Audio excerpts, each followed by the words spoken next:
Hello everyone, welcome back to our lecture. I am Prachi Maurya. In today's lecture, we are going to know about the Safai school.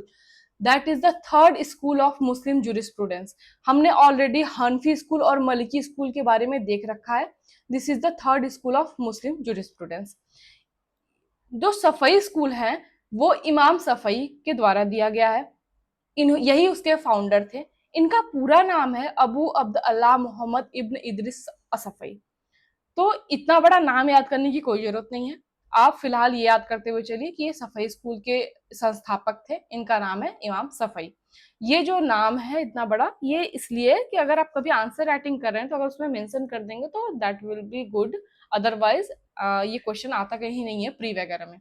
He was the founder of Safai School of Islamic Jurisprudence. He was born in 767 AD in Gaza, that is in Palestine. ये आपको पता है कि Gaza जो है वो Palestine में है. बाकी ये पैदा हुए थे 767 AD में. His father died when he was only 2 year old. केवल जब वो 2 साल के थे तभी उनके पिता नहीं रहे. उसके बाद वो अपनी माँ के साथ वेरी हम्बल सर्कमस्टांसेस में मक्का सिटी में वो चले गए. वहां पर वो उनकी माँ ने उनका पालन पोषण किया. वहां पे वो पले बड़े. और जब वो केवल 10 साल की उम्र के थे तभी उन्हें कुरान पूरा याद हो चुका था. पूरा वो उन्होंने मेमोराइज कर लिया था. बाकी जब वो 20 साल के हुए तो वो मदीना चले गए. मक्का से मदीना चले गए और उन्होंने मलिक इब्न अनस. अब मलिक इब्न अनस, अगर आपने मलिकी स्कूल पढ़ रखा है तो आपको ये पता होगा कि मलिकी स्कूल के संस्थापक थे. उनके अंडर में रह करके फिक के बारे में पढ़ा. फिक के बारे में नॉलेज लिया उनसे. तो मतलब ये कि जब वो 2 साल के थे तभी उनके फादर का देहांत हो गया. उसके बाद वो चले गए अपनी माँ के साथ मक्का. वो मक्का में रहा करते थे. फिर जब वो 20 साल के हुए तो वो चले आए मदीना. मदीना में आकर के वो मलिक की स्कूल के संस्थापक मलिक इब्न अनस के अंदर में रह करके पढ़ना शुरू किए. जो उन्होंने कौन सा नॉलेज लिया इनके अंडर में? इनके अंडर में रह करके उन्होंने फिक का नॉलेज लिया. क्योंकि जब वो 10 साल के थे तभी इनका पूरा का पूरा कुरान याद हो गया था इन्हें. तो ही वॉज वेरी टैलेंटेड. इससे ये पता चलता है कि 10 साल की उम्र में कोई बच्चा पूरा कुरान याद कर ले रहा है. बाकी जब वो 20 साल के थे तो वो मलिकी स्कूल के संस्थापक मलिक इमाम मलिक के पास आते हैं और फिक का नॉलेज लेते हैं. तो अब ये देखिए, ये इनके स्टूडेंट बन गए. डायरेक्टली इन्होंने इनसे पढ़ा. लेकिन ये केवल यहीं पे चुप नहीं रहे. इन्होंने ही studied fiqh under Hanafi jurist also. अब ये हनफी जूरिस्ट के साथ में भी रहे और हनफी जूरिस्ट से भी फिक की जानकारी ली. उनसे भी पढ़ा. So he got mastery into Hanafi jurisprudence as well as Maliki jurisprudence. तो ये इतने ज्यादा जानकार थे कि केवल एक जूरिस्प्रूडेंस को इन्होंने नहीं जाना. इन्होंने हनफी और मलिकी दोनों को जाना. तो अब ये बन गया ये इंपॉर्टेंट कि हनफी और मलिकी को जानने वाले कौन से स्कूल है. तो हनफी और मलिकी को जानने वाला सफई स्कूल है. क्योंकि इन्होंने दोनों ही स्कूल की दोनों ही जूरिस्प्रूडेंस की नॉलेज ले रखी थी. उसके बाद वो बगदाद गए. पहले वो गाजा में पैदा हुए. फिर वो वहां से मक्का गए माँ के साथ अपने. फिर वहां से वो चले गए मदीना. देन आफ्टर वो चले गए Baghdad and set up successfully as a teacher. और वहां पे वो टीचर के तौर पे सेटअप हो गए. There he develop a school of jurisprudence. वहां पे इन्होंने एक स्कूल ऑफ जूरिस्प्रूडेंस को बनाया, संस्थापना किया, डेवलप किया. और इन्फ्लुएंस बाय जो कि इनका जो नया स्कूल इन्होंने बनाया, थॉट प्रोसेस. स्कूल का मतलब यहाँ थॉट प्रोसेस की बात हो रही है, नॉट स्कूल बिल्डिंग की बात नहीं हो रही है. यहाँ पे थॉट प्रोसेस की बात हो रही है. तो इनका जो थॉट प्रोसेस था वो दोनों से बिलोंग करता था. किससे बिलोंग करता था? मलिकी से भी बिलोंग करता था और हनफी से भी बिलोंग करता था. क्योंकि इनके पास जो नॉलेज थी वो दोनों स्कूल की नॉलेज थी. क्योंकि वो दोनों स्कूल से इन्फ्लुएंस थे काफी. और इन्होंने बुक भी लिखा जिसका नाम इट वॉज कॉल्ड मदाब आ कदीम ऑफ इमाम सफई. That is old school of jurisprudence. इसे ओल्ड स्कूल ऑफ जूरिस्प्रूडेंस भी कहा जाता है. नाम क्या था ये? मदाब ए कदीम. अब ए होगा या ई भी, यहाँ ई लिखा जाता है आई गेस, ई. तो ये इस तरीके से जो भी इसका प्रोनाउंसिएशन हो.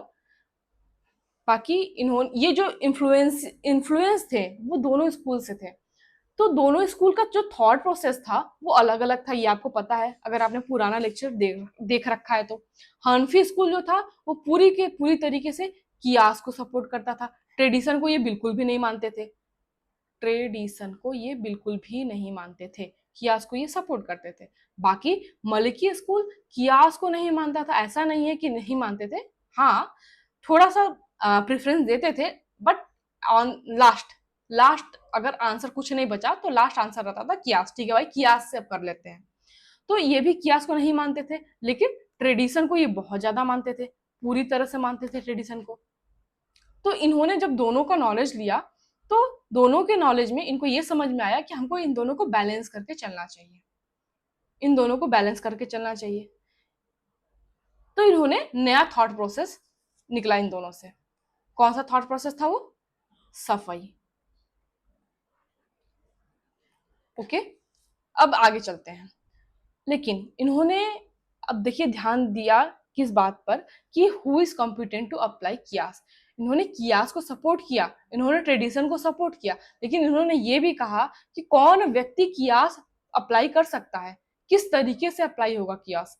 तो according to Imam Shafi'i, no person is competent to apply qiyas और analogy unless he is competent to do so. जब तक कि कोई व्यक्ति उससे कॉम्पिटेंट नहीं है अप्लाई करने के लिए, तब तक वो व्यक्ति कभी भी कियास अप्लाई नहीं कर सकता, क्योंकि ये बहुत इंपॉर्टेंट चीज है। वो कैसे डिसाइड होगा कि वो कॉम्पिटेंट है कि नहीं है? तो उसके नॉलेज से डिसाइड होगा, उसे कितना नॉलेज है command of book of God का। Command of book of God क्या है? बुक ऑफ गॉड कौन सी है यहाँ पे? यहाँ पे बुक ऑफ गॉड है कुरान। जब तक किसी व्यक्ति को कुरान का नॉलेज नहीं रहेगा, ट्रेडिशन का नॉलेज नहीं रहेगा, तब तक कोई व्यक्ति कियास कैसे कर सकता है, इनका ये मानना था। तो पहले इन्होंने कहा कि कुरान का नॉलेज लेके आओ, ट्रेडिशन का नॉलेज लेके आओ, देन तुम कियास अप्लाई करो।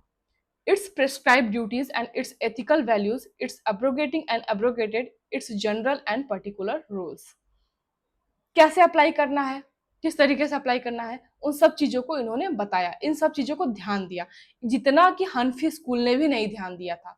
हनफी स्कूल ने ये नहीं बताया था कि कौन कियास अप्लाई कर सकता है, किस कंडीशन में कियास अप्लाई कर सकता है, कियास को अप्लाई करने के लिए क्या क्या कॉम्पिटेंसी होनी चाहिए।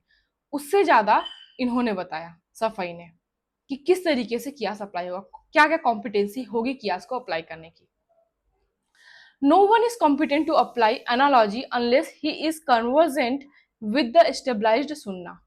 जब तक कि जैसे हमने पढ़ा यहाँ पे, उसको कुरान का नॉलेज होना चाहिए, यहाँ पे इन्होंने कहा सुन्ना का नॉलेज होना चाहिए, opinion of predecessor, the agreement and disagreement of the people and has knowledge of the Arabic language.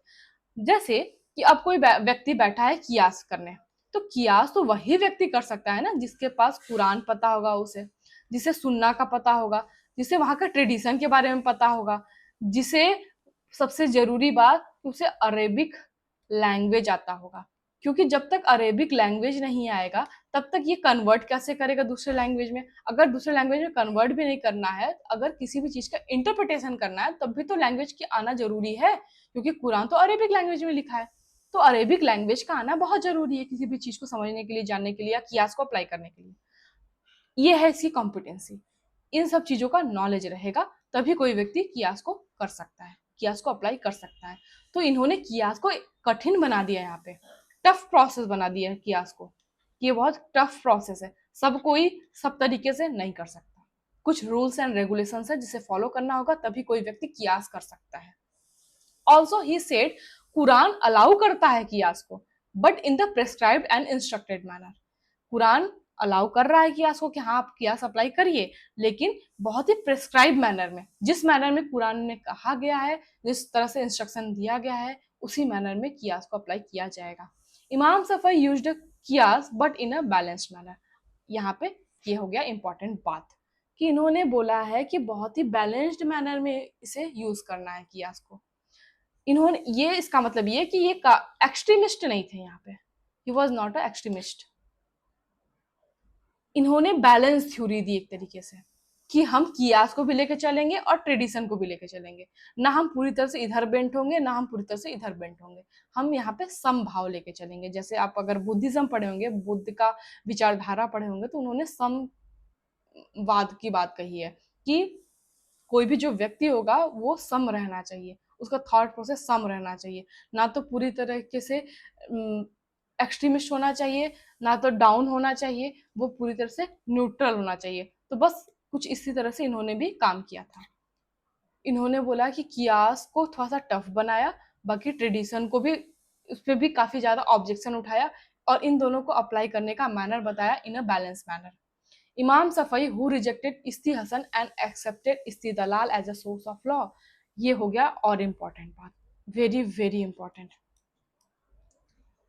इन्होंने रिजेक्ट कर दिया था इस्ती हसन को, इन्होंने बोला कि इस्ती हसन को अप्लाई नहीं करना है, पूरी तरह से रिजेक्ट कर दिया, और इस्ती दलाल को इन्होंने एक्सेप्ट किया as a source of law. इस्ती दलाल क्यों, इस्ती हसन को क्यों इन्होंने रिजेक्ट किया? इस्ती हसन है क्या? इस्ती हसन मतलब जुडिशियल प्रेफरेंस। अब जिसको जुडिशियल प्रेफरेंस नहीं पता है तो प्लीज जाके पुराना लेक्चर देख लो भाई, ये बहुत ज्यादा जरूरी है जानना, ये बेसिक्स है, क्योंकि ये सारी चीजें और ये सारी चीजें बार बार आएंगी, आगे के लेक्चर्स में बार बार आएंगी, इसलिए जानना जरूरी है। तो इमाम सफई रिजेक्ट कर दिए थे इस्ती हसन के रूल को, बाकी इन्होंने एक्सेप्ट कर लिया इस्ती दलाल को। इस्ती दलाल क्या है? इन्फेरेंस, मीन्स एक लॉ से दूसरा लॉ निकल के आना, एक रूल से दूसरा रूल निकल करके आना। तो उन्होंने इस्ती दलाल को एक्सेप्ट किया, लेकिन इस्ती हसन को हटा दिया। In Safai view, istidlal is the manner of distinct method of juristic ratiocination not falling within the scope of interpretation or analogy. ये एनालॉजी या इंटरप्रिटेशन के अंदर नहीं आ रहा है इस्तिदलाल, ये एक रूल से नया रूल निकल के आ रहा है, जरूरत के हिसाब से देखते हुए, पब्लिक इंटरेस्ट में देखते हुए। पब्लिक इंटरेस्ट कौन सा किसको कहा जाता है? इसकी सलाह को कहा जाता है, याद रखिएगा सारी चीजें। Imam Safai was an eclectic who adopted middle course and gave clear and balanced theory of law. ये इक्लेक्टिक व्यक्ति थे और इन्होंने मिडल कोर्स को अडॉप्ट किया और बैलेंस थ्योरी ऑफ लॉ दिया, क्लियर एंड बैलेंस थ्योरी, याद रखिएगा, क्योंकि इन्होंने मिडल कोर्स को अडॉप्ट किया। हम ना तो पूरी तरह से इधर रहेंगे ना तो पूरी तरह से उधर रहेंगे, हम बीच में रहेंगे। Described as an eclectic who acted as an intermediary between the independent legal investigation and the traditionalism of his time. Legal investigation से मतलब यहाँ पे क्या कह रहा है? यहाँ पे बात कर रहा है कियास का, इसके बीच में इन्होंने रास्ता ढूंढा, ये कियास का रास्ता जा रहा है, ये ट्रेडिशन का रास्ता जा रहा है। इन्होंने कहा कि हम इसको भी मानेंगे और हम इसको भी मानेंगे, हम कुछ रूल रेगुलेशन इसके ऊपर भी लगाएंगे, कुछ रूल्स एंड रेगुलेशन इसके ऊपर भी लगाएंगे। कोई भी व्यक्ति किसी भी तरह से ट्रेडिशन पे पूरी तरह से नहीं रिलाई कर सकता, ना ही कोई व्यक्ति पूरी तरह से कियास के ऊपर रिलाई कर सकता है, हम दोनों को साथ में लेके चलेंगे। He was noted for his balance of judgment and moderation view and adopted the middle course between the Abu Hanifa and Imam Malik in the use of tradition and analogy.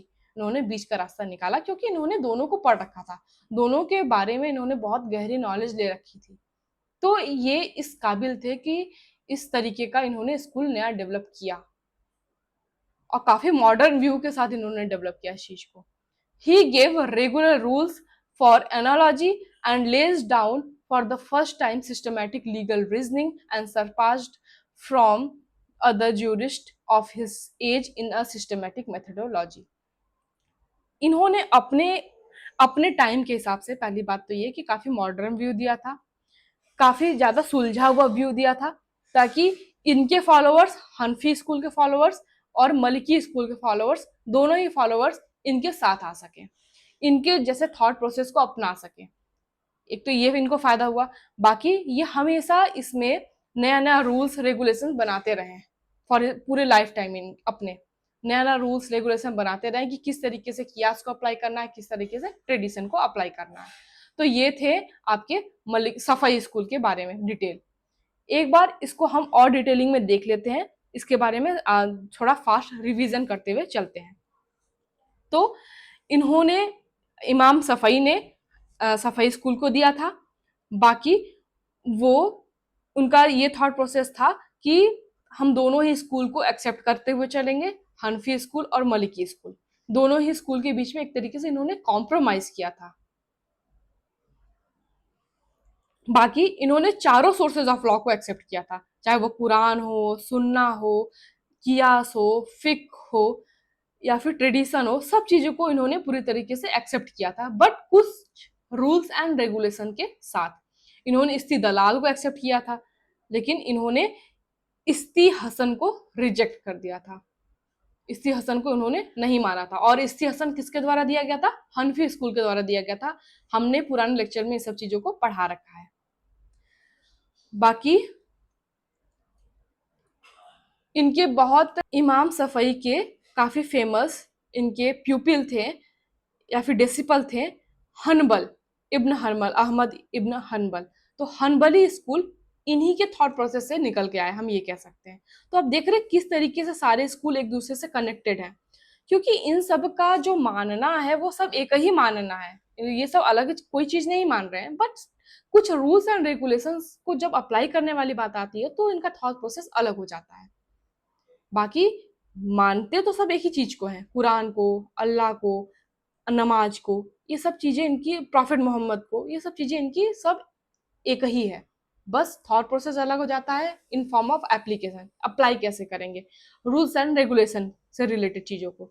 और ये स्कूल जो है वो काफी part, दुनिया का काफी countries जो है इस स्कूल को मानती हैं, जैसे कि इजिप्ट हो गया, सीरिया हो गया, लेबनान हो गया, बाकी Iran, Iraq, India, Indo China, Yemen, Iran, Iran में भी ये जो थॉट प्रोसेस है वो काफ़ी ज़्यादा फैला हुआ है। और ये तो थे पैलेस्टीन, तो पैलेस्टीन में भी ये काफ़ी ज़्यादा है, बहुत ज़्यादा है वहाँ पे इस थॉट प्रोसेस को मानने वाले लोग, मतलब समभाव में रहने वाले लोग, मलकी और हनफी दोनों को मानते हैं, कियास पे भी विश्वास रखते हैं और ट्रेडिशन पे भी विश्वास रखते हैं। इंडिया में भी माना जाता है, कुछ लोग मानते हैं इस सब चीज़ों को। बाकी अगर दोस्तों आपको इस लेक्चर में कोई प्रॉब्लम फेस करना हुआ, तो अगर कोई चीज़ें नहीं समझ में आई, आप हमें कमेंट सेक्शन में ज़रूर पूछ सकते हैं। आपको हमारा लेक्चर कैसा लगा, ये भी आप हमें कमेंट सेक्शन में ज़रूर बता सकते हैं। थैंक यू वेरी मच दोस्तों for joining and listening my lecture.